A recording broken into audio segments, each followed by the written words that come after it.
ಓಂ ಶ್ರೀ ಗಣೇಶ ಶಾರದಾ ಗುರುಭ್ಯೋ ನಮಃ. ಹರಿ ಓಂ ನಮಃ ಶಿವಾಯ. ನಮಸ್ಕಾರ. ನಾನು ಶ್ರೀಮತಿ ಸುಗುಣ, ಜ್ಯೋತಿಷ್ಯ ವಿದ್ವಾನ್ ಆಚಾರ್ಯ.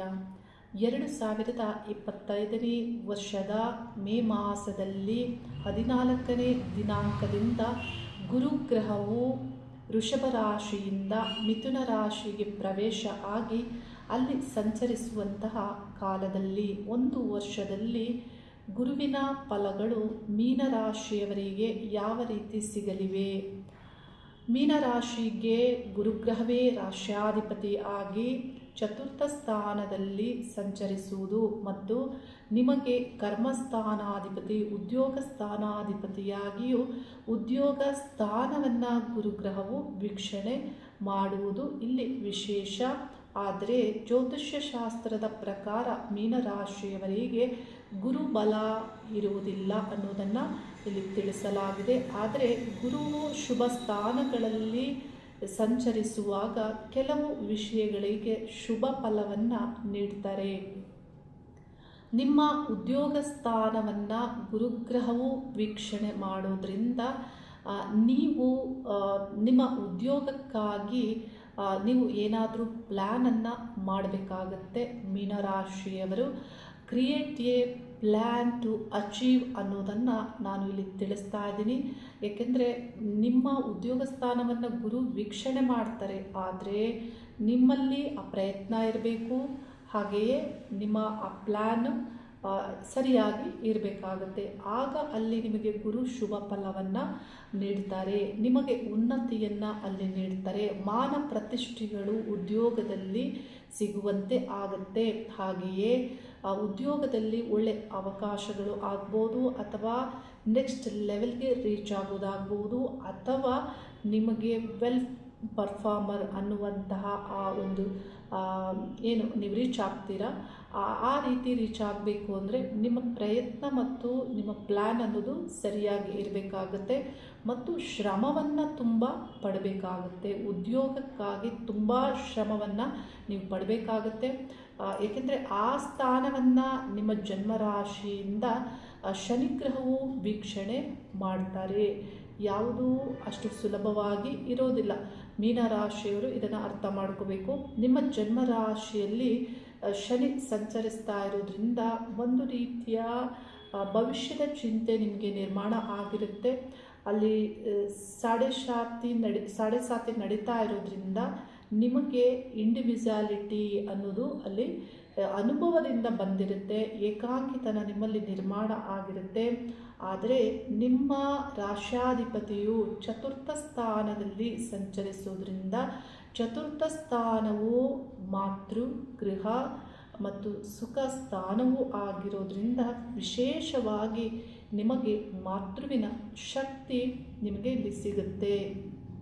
ವಿಶೇಷವಾದಂತಹ ಮಾತೃಶಕ್ತಿ ಪ್ರಾಪ್ತಿ ಆಗುತ್ತೆ ಅನ್ನೋದು ಇಲ್ಲಿ ತಿಳಿಬೇಕಾಗುತ್ತೆ. ಅಂದರೆ ನಿಮ್ಮೆಲ್ಲ ಕೆಲಸ ಕಾರ್ಯಗಳು ಅಥವಾ ನಿಮ್ಮ ಕಷ್ಟ ಕಾಲದಲ್ಲಿ ಮಾತೃವಿನ ಸಪೋರ್ಟಿವ್ ಅನ್ನೋದು ನಿಮಗೆ ಇರುತ್ತೆ ಅನ್ನೋದು ಇಲ್ಲಿ ನಾನು ಅರ್ಥೈಸ್ತಾ ಇರುವಂಥದ್ದು.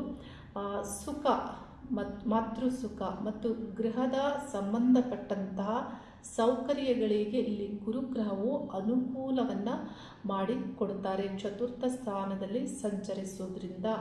ಅದೇ ರೀತಿ ಯಾವುದೇ ಒಂದು ವಿದ್ಯಾಭ್ಯಾಸಕ್ಕೆ ಆಗ್ಬೋದು, ನೀವು ಪ್ರಯತ್ನಿಸ್ತಾ ಇದ್ದರೆ, ನೀವು ಶ್ರಮ ಪಟ್ಟರೆ ಖಂಡಿತ ವಿದ್ಯೆಗೂ ಅನುಕೂಲಗಳು ಆಗುತ್ತೆ. ವಿದ್ಯಾರ್ಥಿಗಳಿಗೆ ನಿಮ್ಮ ಒಂದು ಅಷ್ಟಮ ಸ್ಥಾನವನ್ನು ಗುರುಗ್ರಹವು ವೀಕ್ಷಣೆ ಮಾಡೋದ್ರಿಂದ ಆಯುರ್ವೃದ್ಧಿಯಾಗುತ್ತೆ. ಅದೇ ರೀತಿ ನಿಮ್ಮ ವ್ಯಯಸ್ಥಾನವನ್ನು ನಿಮ್ಮ ರಾಶ್ಯಾಧಿಪತಿಯಾಗಿ ಗುರುಗ್ರಹವು ವೀಕ್ಷಣೆ ಮಾಡೋದ್ರಿಂದ ನಿಮಗೆ ಅಧಿಕವಾದಂತಹ ಖರ್ಚುಗಳ ಆರಂಭವೂ ಆಗುತ್ತೆ. ಖರ್ಚು ಹೆಚ್ಚು ಇರುತ್ತೆ, ಏಕೆಂದರೆ ಆ ಸ್ಥಾನದಲ್ಲಿ ರಾಹುಗ್ರಹವು ಸಂಚರಿಸ್ತಾರೆ. ನಿಮ್ಮ ವ್ಯಯಸ್ಥಾನ 12ನೇ ಸ್ಥಾನದಲ್ಲಿ ರಾಹು ಸಂಚರಿಸ್ತಾರೆ ಮತ್ತು ಗುರುವಿನ ವೀಕ್ಷಣೆಯು ಇರೋದ್ರಿಂದ ಅಧಿಕವಾದಂತಹ ಖರ್ಚುಗಳು ಆಗುತ್ತೆ. ಈ ರೀತಿ ಫಲವನ್ನು ನೀವು ಗುರುಗ್ರಹದಿಂದ ಪಡೆದುಕೊಳ್ತೀರಾ.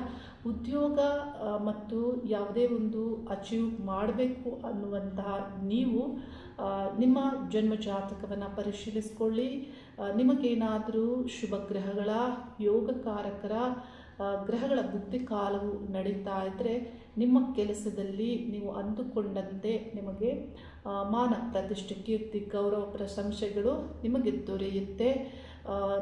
ಇಲ್ಲವಾದಲ್ಲಿ ನಿಮಗೆ ಪಾಪಗ್ರಹಗಳ ಮುಕ್ತಿ ಕಾಲ ನಡೀತಾ ಇದ್ದು ಮತ್ತು ಷಷ್ಠಾಧಿಪತಿ ಅಷ್ಟಮಾಧಿಪತಿ ಸ್ಥಾನಾಧಿಪತಿಗಳ ಗ್ರಹಗಳು ನಿಮಗೆ ಆ ಫಲವನ್ನು ನೀಡೋದಿಲ್ಲ. ಅಂದರೆ ಅವರು ಅಶುಭವನ್ನು ನೀಡುವಂತಹ ಗ್ರಹಗಳು ಆಗಿರ್ತಾರೆ. ಕೆಲವು ವಿಷಯಗಳಿಗೆ ಭಾಳಷ್ಟು ಹಿನ್ನಡೆಯನ್ನು ಬಹಳ ಪ್ರಯತ್ನದಿಂದ ಮಾತ್ರವೇ ಫಲಗಳು ವೃದ್ಧಿಯಾಗುವಂತೆ ನಿಮ್ಮ ಜನ್ಮ ಜಾತಕದಲ್ಲಿಯೇ ಗ್ರಹಗಳು ಆ ರೀತಿ ಸೂಚಿಸ್ತಾ ಇರ್ತಾರೆ.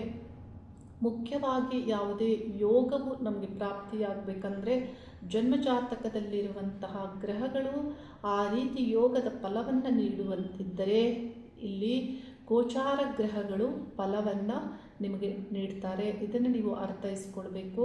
ಅದಕ್ಕಾಗಿ ಶ್ರಮವನ್ನು ಪಡಬೇಕು, ಹಾರ್ಡ್ ವರ್ಕನ್ನು ನೀವು ಮಾಡಬೇಕಾಗುತ್ತೆ. ಯಾವುದೇ ವಿಷಯದಲ್ಲಿಯೂ ನಿಮ್ಮ ಬಗ್ಗೆ ನಿಮಗೆ ಗಮನ ಇರಬೇಕಾಗುತ್ತೆ. ಸೆಲ್ಫ್ ಕೇರನ್ನು ತೆಗೆದುಕೊಳ್ಳಿ. ನಿಮ್ಮ ಒಂದು ಜೀವನದಲ್ಲಿ ಶಿಸ್ತುಬದ್ಧವಾದಂತಹ ಜೀವನವನ್ನು ನಿರ್ಮಾಣ ಮಾಡಿಕೊಳ್ಳಿ. ಇದರಿಂದ ನಿಮಗೆ ಅನುಕೂಲಗಳು ಆಗುತ್ತೆ.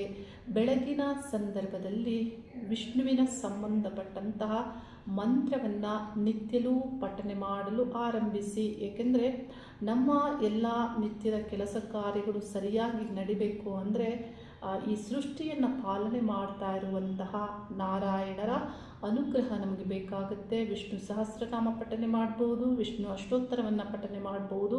ಅದೇ ರೀತಿ ನೀವು ಓಂ ನಮೋ ನಾರಾಯಣಾಯ ಈ ಮಂತ್ರವನ್ನು ನೀವು ಪಠನೆ ಮಾಡಬಹುದು. ಹಾಗೆಯೇ ಸಂಜೆಯ ಸಂದರ್ಭದಲ್ಲಿ ಓಂ ನಮಃ ಶಿವಾಯ ಮಂತ್ರವನ್ನು ಪಠಿಸೋದ್ರಿಂದ ನಿಮಗೆ ಈ ಒಂದು ಪ್ರಕೃತಿಯ ರಕ್ಷೆಯು ನಿಮಗೆ ಸಿಗುತ್ತೆ. ಹಾಗೆಯೇ ನಿಮ್ಮ ಎಲ್ಲ ಕೆಲಸ ಕಾರ್ಯಗಳಲ್ಲಿ ಧೈರ್ಯದಿಂದ ಮುನ್ನಡೆಯುವಂತೆ ಆಗುತ್ತೆ. ಮಾನಸಿಕ ಬಲವು ನಿಮಗೆ ವೃದ್ಧಿಯಾಗುತ್ತೆ. ಪ್ರಯತ್ನವನ್ನು ಪಡ್ತೀರ. ಏಕೆಂದರೆ ನಿಮ್ಮ ಜನ್ಮರಾಶಿಯಿಂದ ಶನಿಗ್ರಹವು ತೃತೀಯ ಸ್ಥಾನವನ್ನು ದೃಷ್ಟಿಸ್ತಾರೆ. ಹಾಗೆ ನಿಮ್ಮ ಕರ್ಮಸ್ಥಾನವನ್ನು ದೃಷ್ಟಿಸ್ತಾರೆ. ಶನಿ ಎಲ್ಲೆಲ್ಲಿ ದೃಷ್ಟಿಸ್ತಾರೆ ಅಲ್ಲಿ ಪ್ರಯತ್ನ ಮತ್ತು ಶ್ರಮ, ಹಾರ್ಡ್ ವರ್ಕ್ ಅನ್ನೋದು ಇದ್ದೇ ಇರುತ್ತೆ. ಅಡೆತಡೆಗಳು ಇದ್ದರೂ ಅಲ್ಲಿ ನಿಮ್ಮ ಪ್ರಯತ್ನವನ್ನು ನೀವು ತುಂಬ ಶ್ರಮದಿಂದ ಮಾಡುವಂತೆ ಆಗುತ್ತೆ. ಜನ್ಮರಾಶಿಯಲ್ಲಿ ಶನಿ ಸಂಚಾರ ಮಾಡುವಾಗ ಶ್ರಮವನ್ನು ಪಟ್ಟು ನಿಮ್ಮ ಕೆಲಸ ಕಾರ್ಯಗಳನ್ನು ಮಾಡುವಂತೆ ಇಲ್ಲಿ ಶನಿ ಫಲವನ್ನು ನೀಡ್ತಾರೆ.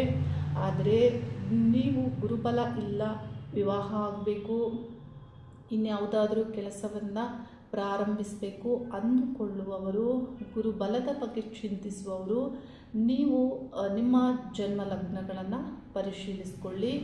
ನಿಮ್ಮದೇನಾದರೂ ವೃಷಭ ಲಗ್ನ ಆಗಿದ್ದು, ಹಾಗೆಯೇ ಸಿಂಹ ಲಗ್ನ ಆಗಿದ್ದು, ಹಾಗೆಯೇ ತುಲಾ ಲಗ್ನ ಆಗಿದ್ದರೆ ಹಾಗೂ ಧನಸ್ಸು ಲಗ್ನ ಮತ್ತು ಕುಂಭ ಲಗ್ನಗಳಿಗೆ ಗುರುವು ಅಲ್ಲಿ ಶುಭ ಸ್ಥಾನದಲ್ಲಿ ಸಂಚರಿಸೋದ್ರಿಂದ ನಿಮಗೆ ಈ ಲಗ್ನದ ಒಂದು ಫಲದಿಂದ ನಿಮ್ಮ ಕೆಲಸ ಕಾರ್ಯಗಳಿಗೆ ಅನುಕೂಲಗಳು ಆಗುತ್ತೆ. ಅನುಭವದಲ್ಲಿ ಈ ರೀತಿ ಲಗ್ನದಿಂದ ಗುರುಗ್ರಹ ಸಂಚರಿಸುವಾಗ ಒಳ್ಳೆಯ ಫಲಗಳು ಬೇರೆಯವರಿಗೆ ಸಿಕ್ಕಿರೋದನ್ನು ನಾನು ನೋಡಿದ್ದೇನೆ.